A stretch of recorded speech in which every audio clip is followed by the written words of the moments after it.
السلام علیکم ورحمۃ اللہ وبرکاتہ۔ الحمد للہ رب العالمین، والصلاة والسلام علی سید الاشرف الانبیاء والمرسلین، محمد وآلہ وصحابتہ اجمعین، اما بعد، قال اللہ تبارک و تعالی فی القرآن المجید، اعوذ باللہ من الشیطان الرجیم، بسم اللہ الرحمن الرحیم، انما یخشی اللہ من عبادہ العلماء، وقال النبی صلی اللہ تعالی علیہ وسلم، وعن ابی امامۃ الباہلی رضی اللہ تعالی عنہ قال، ذکر لی رسول اللہ صلی اللہ تعالی علیہ وسلم رجلان احدہما عابد والآخر عالم، فقال رسول اللہ صلی اللہ علیہ وسلم، فضل العالم علی العابد کفضل علی ادناکم، ثم قال رسول اللہ صلی اللہ علیہ وسلم، ان اللہ وملائکتہ واہل السماوات والارض حتی النملۃ فی جحرها وحتی الحوت لیصلون علی معلم الناس الخیر، رواہ الترمذی، ورواہ الدارمی عن مکحول مرسلا ولم یذکر رجلان، وقال فضل العالم علی العابد کفضل علی ادناکم، ثم تلا هذه الآیہ، انما یخشی اللہ من عبادہ العلماء، وسرد الحدیث الی آخرہ۔ محترم حضرات، ابھی میں نے آپ کے سامنے جو آیت پڑھی ہے اور جس حدیث کو میں نے آپ کے سامنے پیش کیا ہے،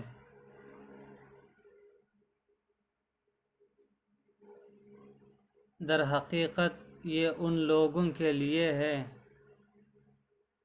جو علماء سے بغض رکھتے ہیں، جو علماء سے کینہ رکھتے ہیں، جو کسی عالم دین سے نفرت کرتے ہیں اور کسی عالم کو حقیر نگاہ سے دیکھتے ہیں، انبیاء کے وارث ہیں اور کسی نبی کے وارث کو نچلی نگاہ سے دیکھنا، اس کی وبا اور اس کی مصیبت، اس کی پریشانی کیا ہوتی ہے، اس کو جانے بغیر کسی عالم کا پیچھا کرنا، اس سے دشمنی کرنا اور اس سے مصیبتیں مول لینا، یہ اچھی چیز نہیں ہے۔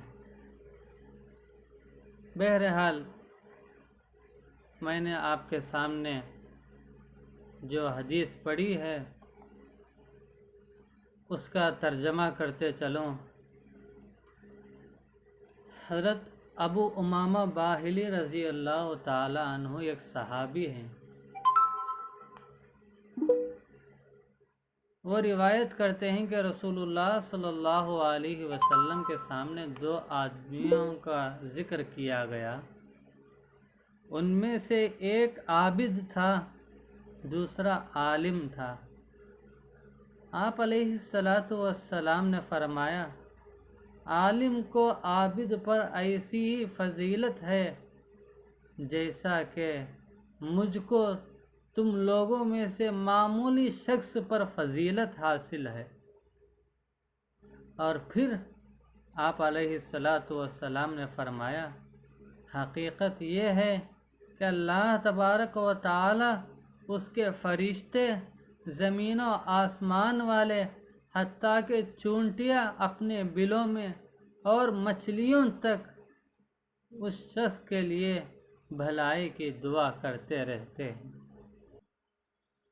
جو لوگوں کو بھلائی کی تعلیم دیتا ہو، جو لوگوں کو اچھائی کی طرف بلاتا ہو، جو لوگوں کے ساتھ اچھا برتاؤ کرتا ہو، اچھا سلوک کرتا ہو، لوگوں کے ساتھ اچھی مزاج سے اچھا کلام کرتا ہو، وہ ہے عالم۔ ایسے عالم کے بارے میں یہ فضیلت بیان کی گئی ہے، اور اس ایسے آدمی کے سلسلے میں برائی کرنا، اس کے بارے میں غیبت کرنا بہت بڑی بری چیز ہے۔ یہ ترمذی شریف کی روایت ہے۔ اسی طرح دارمی نے بھی اس روایت کو حضرت مکحول سے بطریقہ ارسال نقل کیا ہے، اور ان کی روایت میں 2 شخصوں کا ذکر نہیں ہے، بلکہ وہ روایت ایسی ہے کہ آپ علیہ السلام نے فرمایا، عالم کو عابد پر ایسی فضیلت ہے جیسا کہ مجھ کو تمہارے میں سے ادنا شخص پر فضیلت ہے۔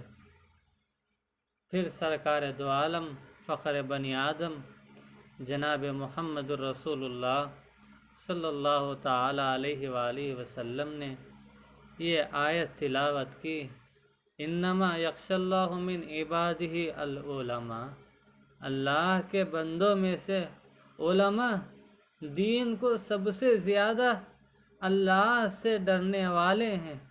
دین کے سلسلے میں اللہ سے سب سے زیادہ کوئی اور ہے تو صرف اور صرف علماء ہی ڈرنے والے۔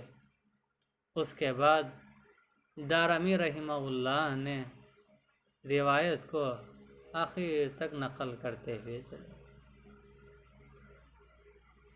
تو خلاصہ کلام یہ ہے کہ اس حدیث میں سرکار نے عالم دین کے سلسلے میں 2 باتیں فرمائی ہیں۔ ایک تو یہ ہے کہ عالم کو عابد پر ایسی فضیلت ہے جیسا کہ مجھ کو تم میں سے ایک ادنا شخص پر ہے۔ اس ارشاد کے ذریعے سے یہ بات سمجھ میں آئی کہ عالم کو جب عابد پر اتنی بڑی فضیلت حاصل ہے تو عام لوگوں پر کس درجے کی فضیلت حاصل ہوگی عالم دین کے لیے، ذرا سوچنے کی بات ہے۔ دل کے اندر جھانک کر دیکھنے کی بات ہے کہ عام لوگوں میں ایک عالم کی فضیلت کتنی اونچی ہے۔ لہٰذا علماء کے ساتھ بد کلامی یا ان کے بارے میں فاسد خیالات رکھنا بہت بڑا گناہ ہے، بہت بڑا جرم ہے۔ ان کے بارے میں غلط خیال لانا، ذہن میں چھوٹی سی معمولی سی چیز کے سلسلے میں ان کے سلسلے میں بدگمانی کرنا، ان کے سلسلے میں بدخیالی کرنا گناہ کا سبب ہے۔ اور دوسری بات یہ ہے کہ عالم کے لیے کائنات کا ذرہ ذرہ دعا گو رہتا ہے، ہر چیز عالم کے لیے دعا کرتی رہتی ہے۔ یہ روایت دارمی میں بھی موجود ہے، لیکن دارمی کی روایت میں ایک بات تو یہ ہے کہ وہ مرسلن روایت ہے، اور دوسری بات یہ ہے کہ اس میں یہ نقل نہیں کیا گیا ہے کہ رسول اللہ صلی اللہ علیہ وسلم کے سامنے 2 آدمیوں کا تذکرہ کیا گیا، جن میں سے ایک عابد تھا اور دوسرا عالم تھا۔ نیز دارمی میں آپ علیہ السلام کی تلاوت کردہ آیت بھی مذکور ہے، جو ترمذی کی روایت میں مذکور نہیں ہے۔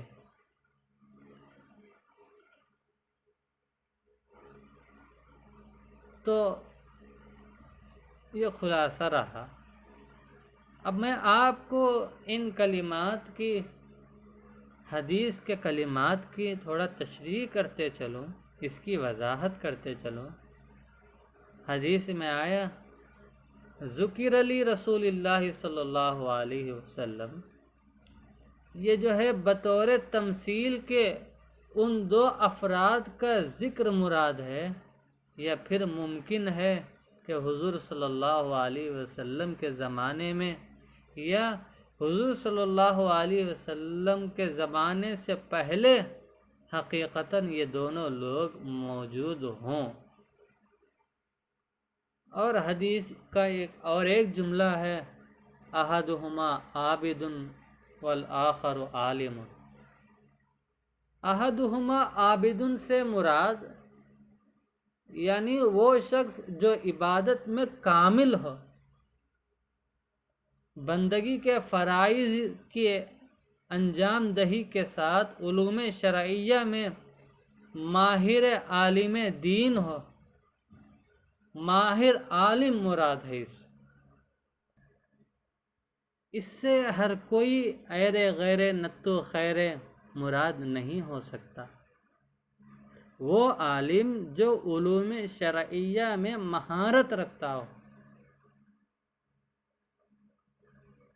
العابد فرائض کی ادائیگی کے بقدر علوم حاصل کرنے کے بعد خالص عبادت میں لگے رہنے والا عابد مراد ہے۔ اور حدیث کا اور ایک جملہ ہے، کفضل علی ادناکم۔ یہ بطور مبالغے کے کہا گیا ہے۔ حضور اکرم صلی اللہ علیہ وسلم نے تواضع کے طور پر یہ بات فرمائی۔ اگر سرکار یہ فرماتے کہ جیسے میری فضیلت تم میں سے افضل ترین شخص پر ہے، تو بھی عالم کی عابد پر فضیلت سمجھنے کے لیے کافی ہوتا۔ لیکن والارض جو حدیث کا جملہ ہے، زمین والے مراد ہیں۔ والارض سے مراد زمین والے ہیں۔ اور ان میں انسان، جنات اور تمام حیوانات داخل ہیں۔ آگے فرمایا، حتی النملۃ، چونٹی اور مچھلی کے ذکر کرنے کا مقصد یہ ہے کہ خشکی اور تری دونوں جگہوں کے جانور عالم کے لیے دعا کرتے ہیں۔ نیز یہ بھی بتانا مقصود ہے کہ حلال و حرام ہر طرح کے جانور عالم کے لیے دعا کرتے رہتے ہیں۔ اللہ کے نبی علیہ السلام نے اتنی بڑی فضیلت فرمائی۔ اور ثم تلا جو جملہ آیا ہے، حضرت مکحول نے آیت تلاوت کی یا سرکار نے تلاوت فرمائی، ہذہ الآیہ، اس آیت کی تلاوت کا مقصد استشہاد یا تصدیق تھا۔ یخشی اللہ، اس کی وجہ یہ ہے کہ عالم حقیقی اللہ کے جلال اور اس کی کبریائی کو عابد سے زیادہ جانتا ہے، لہٰذا تو وہ عابد سے زیادہ اللہ سے ڈرنے والا اور متقی ہوتا ہے۔ وہی اللہ سے خوف کھاتا ہے، اللہ سے ڈرتا ہے۔ خلاصہ کلام یہ ہے کہ علم خشیت کو پیدا کرتا ہے، اور خشیت سے تقوی پیدا ہوتا ہے، اور تقوی سے انسان اللہ کا محبوب اور اس کے نزدیک مکرم بنتا ہے۔ لہٰذا ان اکرمکم عند اللہ اتقاکم کا مصداق بھی علماء اکرام ہی ہے۔ یہ میری بات نہیں ہے، مرقات کا خلاصہ صفحہ نمبر 281 میں ہے، پہلی جلد 281 میں لکھی ہوئی بات ہے۔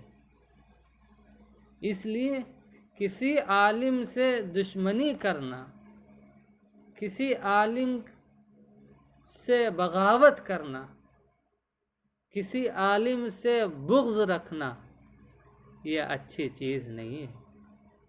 گویا کہ گناہ اپنے اوپر ڈال لیے جیسا ہے۔ بات معمولی سی ہے، لیکن عالم کا مقام و مرتبہ اللہ کے نزدیک بہت بڑا ہے۔ ہاں، اگر آپ کے نزدیک اس عالم کی کوئی عیب نظر آتا ہو، اس عالم کے اندر کسی قسم کی کوتاہی اور عیب نظر آتی ہو، تو اس کو چھپائیے۔ وہ جیسا بھی ہو عالم ہے۔ میں ہمیشہ کہا کرتا ہوں، یہ قرآن پاک ہے جو کسی مکتبے میں چھپتی ہے، کارخانے میں چھپتی ہے، اور چھاپنے والا اگر ایک لفظ اس میں، ایک صفحے میں ایک لفظ غلط لکھے، اس کو یہ نہیں کہا جائے گا یہ قرآن نہیں ہے۔ بات تو صحیح ہے، غلط ہے آیت، لیکن قرآن نہ ہونے کا تصدیق نہیں کر سکتے۔ بہرحال قرآن ہے، آیت غلط ہے، لیکن اس کو یہ نہیں کیا جاتا کہ اس قرآن کو اٹھا کر پھینک دے یا کچرے کوڑے میں ڈال دے، ایسا نہیں کرتے۔ اسی لیے عالم بھی نبی کا وارث ہے، انبیاء کے ورثہ ہیں، اللہ کے مقبول اور پسندیدہ بندے ہیں، چنندہ بندے ہیں۔ عالم جیسا بھی ہو عالم ہے، نبی کا وارث ہے، ہم ان کی قدر کرنا چاہیے، ہم ان کے مقام و مرتبے کو پہچاننا چاہیے۔ ان پر تہمت باندھنا اچھی چیز نہیں ہے۔ میں آپ حضرات سے امید کرتا ہوں کہ آپ حضرات بھی اپنے علماء کی قدر کریں گے، اپنے اساتذہ کی قدر کریں گے، اپنے ائمہ کی قدر کریں گے، اپنے مشائخ کی قدر کریں گے، اپنے اکابر کی قدر کریں گے، اور ان کے قدر و منزلت کو پہچان کر ان کے عزت کریں گے۔ اللہ سے دعا کرتا ہوں، اللہ تبارک و تعالی مجھے اور آپ کو سچے اور پکے نیت کے ساتھ عمل کرنے کی توفیق عطا فرمائے، سننے والوں سے زیادہ بولنے والے کو عمل کرنے کی توفیق عطا فرمائے، آمین۔ وآخر دعوانا ان الحمد للہ رب العالمین۔ السلام علیکم ورحمۃ اللہ وبرکاتہ۔